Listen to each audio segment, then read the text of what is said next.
Hello నమస్తే. నేను మీ కట్టా కార్తీక్. ఎవరు ఏమనుకున్నా సరే, నేను అనుకున్న దారిలోనే వెళ్తా అంటున్నాడు అమెరికా అధ్యక్షుడు ట్రంప్. అక్రమ వలసదారుల మీద ఉక్కుపాదం మోపుతాను అని చెప్పేసి ఎన్నికల ప్రచారంలో ఊదరగొట్టిన ట్రంప్ అనుకున్నట్టుగానే చేస్తున్నాడు. అనేక మంది వ్యతిరేకిస్తున్నా సరే, ఇబ్బందులు ఎదురవుతామని చెప్తున్నా సరే, తను అనుకున్నట్టుగానే అమెరికాలో లెక్కలు తీయటం మొదలుపెట్టాడు. దాదాపు 8,00,000 మంది వీసా గడువులు అయిపోయినా, ఎలాంటి ధృవీకరణ పత్రాలు లేకపోయినా అక్రమంగా వలస ఉంటున్నారన్నటువంటి లెక్కల్ని ఇప్పటికే దాదాపుగా ఒక అంచనాగా తీసేసుకున్నట్టు తెలుస్తా ఉంది. దాంట్లో 90,000 మందిని కాళ్ళకి ఇనప సంకెళ్ళు కట్టి, కాళ్ళకి సంకెళ్ళు కట్టి విమానాలు ఎక్కించి వెనక్కి పంపిస్తున్నారు. అంటే కాళ్ళకి సంకెళ్ళు కట్టడం ద్వారా వీళ్ళు దొంగలు, అమెరికాలో దొంగతనంగా ఉంటున్నారు, వీళ్ళ వల్ల అమెరికాలో క్రైమ్ జరుగుతుంది అని ఇండైరెక్ట్‌గా చెప్పడం. రెండోది, రేపు రాబోయే కాలంలో ఏ దేశంలో కూడా వీళ్ళని రాకుండా చేసేటువంటి ప్రయత్నం చేపియటం. అంటే వీళ్ళని దొంగలుగా చూపించే ప్రయత్నం చేస్తున్నాడు.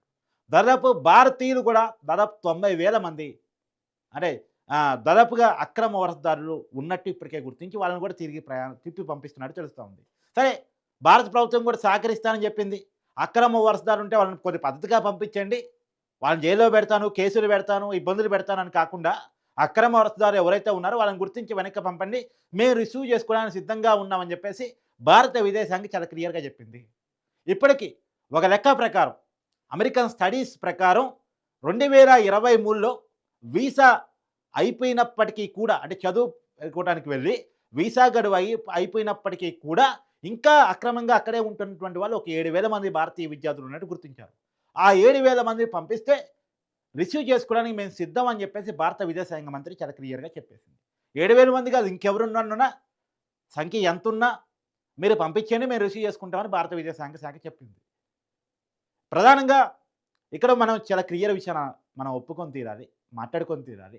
ఇవాళ అమెరికాలో చాలా పార్ట్ టైమ్ జాబ్‌లు మెక్సికన్లు, భారతీయులు, చైనీసు చేస్తా ఉంటారు. ఇప్పుడు నిజానికి వీళ్ళు లేకపోతే అమెరికా పరిస్థితి ఏంటి అన్నది కూడా మాట్లాడుకోవాలి. అమెరికాలో రోడ్లు ఊడ్చే జాబ్‌లన్నీ మెక్సికన్లు చేస్తారు. అమెరికా వాళ్ళు చేయరు. అది చిన్న జాబ్‌గా, చిల్లర జాబ్‌గా, అది మేము చెయ్యని జాబ్‌గా అమెరికాలో చూస్తూ ఉంటారు. కానీ అలాంటి జాబులని ప్రధానంగా భారతీయులు, చైనీసు, మెక్సికన్సు చేస్తా ఉంటారు. ఎందుకు ప్రధానంగా అలాంటి జాబులకి మనలాంటి వాళ్ళు, మన ఇండియన్స్ కావచ్చు, లేదా మెక్సికన్స్ కావచ్చు ఇష్టపడతారంటే, మనోళ్ళు పెట్రోల్ బంకుల్లో, గ్యాస్ స్టేషన్స్‌లో ఎక్కువ పనిచేస్తూ ఉంటారు. ఎందుకు అంటే చదువుకోవడానికి అక్కడికెళ్ళిన వాళ్ళు మొత్తం చదువుకయ్యే ఖర్చు పేరెంట్స్ పెట్టుకునే పరిస్థితిలో ఉండరు కాబట్టి, అక్కడ పార్ట్ టైమ్ చేయడం ద్వారా, గ్యాస్ స్టేషన్‌లో పనిచేయడం ద్వారా, పెట్రోల్ బంకుల్లో పనిచేయడం ద్వారా అక్కడ కొంత సంపాదించుకొని, ఆ సంపాదించుకున్న సొమ్ములో నుంచి ఫీజు కట్టొచ్చు అన్న ఒక ఆలోచన ఒకటి. చదువు అయిపోయినా సరే కొన్నాళ్ళు పర్మనెంట్ జాబ్ వచ్చేంత వరకు కొన్నాళ్ళు అక్కడ పని చేసుకుంటూ ఉంటే తమ కెరీర్ బిల్డ్ అవుతా ఉంటది. తమకు కొంత ఆదాయం వస్తా ఉంటది. ఖర్చులు వెళ్ళిపోతా ఉంటాయి. పైగా కొంత ఆదాయం మిగిలిద్ది. ఎందుకంటే అమెరికా డాలర్‌కి, భారత రూపాయికి చాలా డిఫరెన్స్ ఉంది. రూ. 80కి పైగా డిఫరెన్స్ ఉంది. ఒక డాలర్ కొంటూ ఇయాల కరెక్ట్‌గా చూడాలి, రూ. 80కి పైగా ఉంది ఇప్పుడు. కాబట్టి అమెరికా డబ్బును మన ఇండియాకి పంపించినప్పుడు కొంత పేరెంట్స్ ఆర్థిక స్థాయిని కూడా పెంచవచ్చు. మా కుటుంబ ఆర్థిక స్థాయిని పెంచుకోవచ్చు అనేటువంటి ఒక ఆలోచనతోటి అక్కడ రకాల పనులు చేస్తూ ఉంటారు. ఇప్పుడు ట్రంప్ వీటన్నిటికి కూడా చెక్ పెట్టేస్తున్నాడు. ఒకటి, చదువుకోవడానికి వచ్చినోళ్ళు ఖచ్చితంగా క్యాంపస్‌లోనే ఉండాలి. పార్ట్ టైమ్ చేయడానికి లేదు. రెండోది, మీరు అక్కడ చదువుకోవడానికి వస్తున్నారా? ఎప్పటి వరకు మీ వీసా ఉందో అప్పటి వరకు ఉండి వెంటనే రిటర్న్ టికెట్ కూడా చూపించాలి. వీసా గడువు అయిపోయే నాటికి మీరు రిటర్న్ మీ దేశానికి పోతున్నట్టు రిటర్న్ టికెట్ చూపిస్తేనే అమెరికాకి అలౌ చేస్తాం. అంటే మనోళ్ళు ఎగ్జాంపుల్ 2+2, 2+1 వీసాలు ఉంటాయి. అంటే 2 సంవత్సరాలు చదువు, తర్వాత 2 సంవత్సరాల పాటు అక్కడ జాబు ఎతుక్కోవడానికి, పర్మనెంట్ జాబ్ ఎత్తుక్కోవడానికి అవకాశం ఉండే రకంగా, లేదా ఇంకా దానికి సంబంధించిన కోర్సులు నేర్చుకునే విధంగా అవకాశం ఉందనుకోండి. ఆ 3, 4 ఇయర్స్ తర్వాత ఖచ్చితంగా ఇండియాకి రావాల్సిందే మన వాళ్ళు వెళ్తే. Return ticket చూపించాల్సిందే.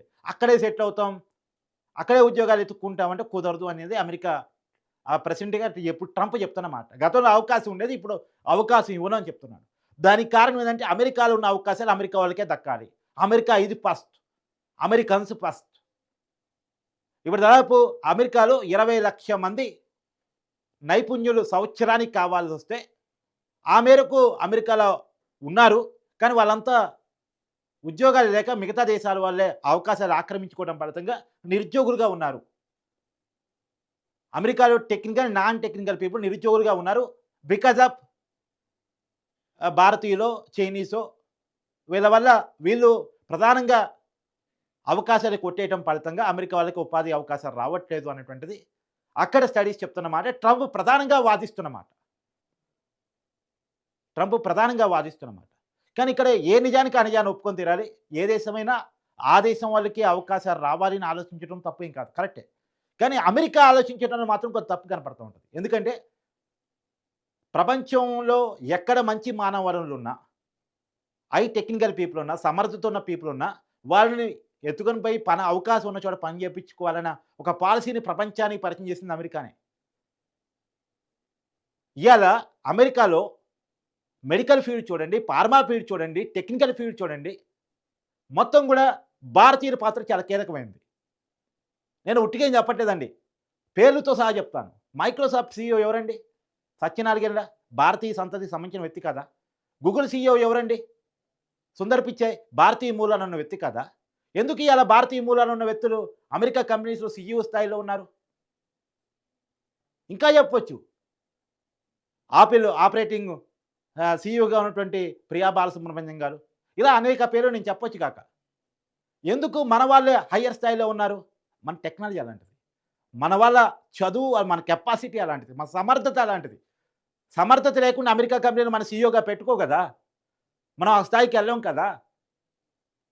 ఇయాల అమెరికా డెవలప్‌మెంట్‌లో మన ఇండియన్స్ పాత్ర చాలా కీలకమైంది. చాలా అంటే చాలా కీలకమైంది. ఎందుకంటే మన చదువులు స్టాండర్డ్‌తో కూడినయి. ఆ స్టాండర్డ్స్ ఉన్న చదువులు అమెరికాలో ఉన్నాయని, ఇప్పుడు మనోళ్ళు అమెరికా పోయి చదువుకుంటున్నారంటే మన చదువుల కంటే అమెరికా చదువులు గొప్పయని కాదు.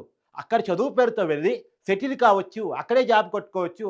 అమెరికాలో డబ్బులు సంపాదించుకొని ఆ డబ్బులు ఇండియాకొచ్చి మార్చుకుంటే కుటుంబం ఎదుగుతుంది. ఫైనాన్షియల్ స్టేటస్ పెరుగుతుంది. ఇది కారణం తప్ప అమెరికాలో చదువులు గొప్పగా ఉంటాయి, భారతీయుల కంటే అమెరికా చదువులు చాలా గొప్పయని చెప్పడానికి కాదండి. దూరపు కొండలు నునుపంటారు. అట్టనే ఎవరైనా భావిస్తున్నారేమో అమెరికాలో చదువులు చాలా గొప్పయని. అమెరికాలో చదువుల స్టాండర్డ్ కంటే భారతీయుల చదువుల స్టాండర్డ్ చాలా గొప్పవే.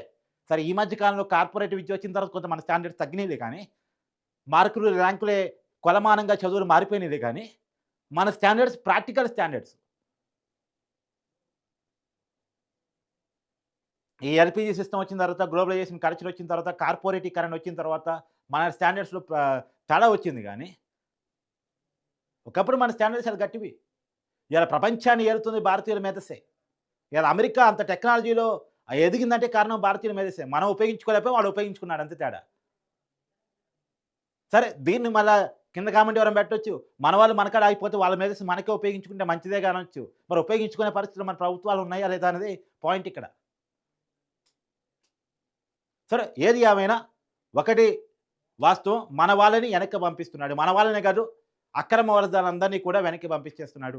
రాబోయే కాలంలో కూడా వీసాల విషయంలో ఆంక్షలు పెట్టే అవకాశం కనపడుతుంది. అది స్టూడెంట్ వీసా కావచ్చు, నా ఉద్దేశంలో F1 వీసా కావచ్చు, H1B వీసా కావచ్చు, ఏ వీసాలోనైనా 75,000కి మించి H1B వీసాలు ఇవ్వడానికి వీల్లేదని చెప్పేసి అమెరికన్ స్టడీస్ చెప్తా ఉన్నాయి. రేపు ట్రంప్ ఆ నిర్ణయమే తీసుకునే అవకాశం కనపడతా ఉంది. H1B వీసాల విషయంలో కూడా కోత విధించే అవకాశం కనపడతా ఉంది.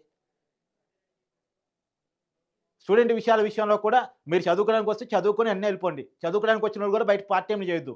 మీరు ఏదైనా ఉంటే యూనివర్సిటీలో పార్ట్ టైమ్ ఉంటే చేసుకోండి. అది ఎంతమంది దొరుకుతాయి, ఎంతమంది దొరకవో తెలీదు. మీరు చదువుకోవడానికి వచ్చేవారు డబ్బులు ప్రిపేర్ అయ్యి వచ్చేనే రండి. మీరు మొత్తం ఫీజు కట్టగలరు, మీ పేరెంట్స్ భరించగలరు, మీరు కట్టుకోగలరు అనుకుంటేనే రండి. అక్కడ పార్ట్ టైమ్ చేసి సంపాదించి సొమ్ములో కట్టుకుంటామంటే అటొద్దు అనేది ట్రంప్ చాలా క్లియర్‌గా చెప్తున్నాడు. సో, మన స్టూడెంట్స్ కూడా దీన్ని దృష్టిలో పెట్టుకోవాలి. ఎందుకంటే ట్రంప్ అక్కడ ఇబ్బంది పెట్టే పరిస్థితులు ఉన్నాడు కాబట్టి, అక్కడికి పోయి ఇబ్బంది పడటం కంటే, అక్కడికి పోయి నీరు కూడా లేకుండా ఇబ్బంది పడటం కంటే ఇక్కడ గంజి నీళ్ళు తాగటం నయం అంటారు పెద్దవాళ్ళు. కాబట్టి ఏ రిస్క్ తీసుకోకండి. సో, పరిస్థితులను అంచనా వేసుకొని అమెరికా వెళ్ళే వాళ్ళు జాగ్రత్తగా వెళ్ళండి. రేపు స్టూడెంట్ వీసా పొందే వాళ్ళు కూడా కావచ్చు. లేదా ఇప్పుడు అక్రమ వలసదారులైతే భారత ప్రభుత్వం చాలా క్లియర్‌గా చెప్తుంది. వచ్చేయండి అని చెప్తుంది. అమెరికా ప్రభుత్వాన్ని కూడా మీరు పంపించేసేయండి అని చెప్తుంది. సో, అక్రమ వలసదారులు మన వాళ్ళు ఎవరైనా ఉన్నా అక్కడ ఇబ్బంది పడి జైలు లేదో కాళ్ళకి సంఖ్యలు కట్టుకొని అవమానింపబడి వచ్చేదానికంటే కూడా మనకు మనమే టికెట్ బుక్ చేసుకొని వచ్చేయటం నయం అనేది నా యొక్క వ్యక్తిగత ఉద్దేశం.